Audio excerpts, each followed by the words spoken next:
What if you wanted something so bad, so impossible even, that you'd risk it all just for a shot at it?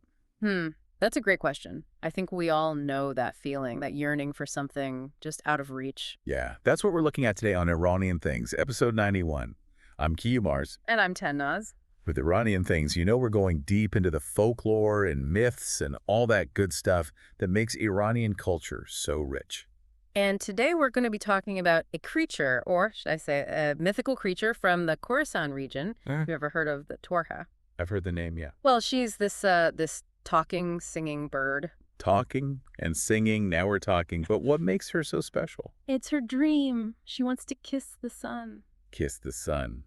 That's a bit ambitious, isn't it? Oh, it's more than ambitious. It's dangerous. You see, other birds, they tell her stories, right? About birds who tried the same thing and just vanished. Oof, gone. Exactly. But the Torghe, she's not phased. She's determined.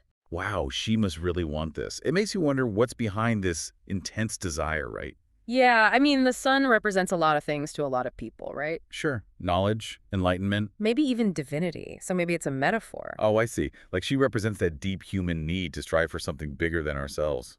That makes sense. Now, here's the thing. She's not stupid. She knows this is dangerous. Mm-hmm. So what does she do? I'm on the edge of my seat here. She goes to the sea for advice. The sea. Why the sea? Well, think about it. The sea is ancient. Oh, I see. Full of wisdom, right? Exactly. And what does the sea tell her?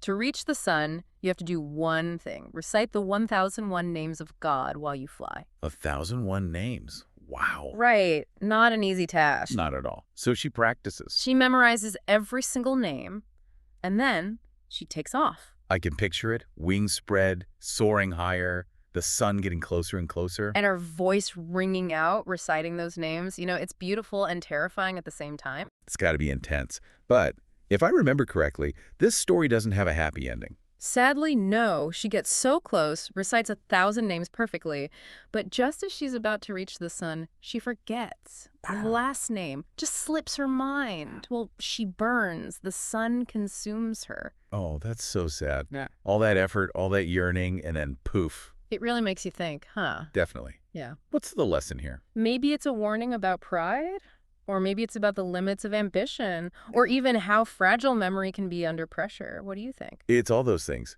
And, this story is more than just an old tale, right? Oh, yeah, absolutely. It shows up everywhere in Iranian culture. In music, poetry, you name it. It's become a part of the fabric of the culture. And it makes sense, because at its core, it's a story about all of us. The Torghe, she represents that drive in us all to reach for the impossible.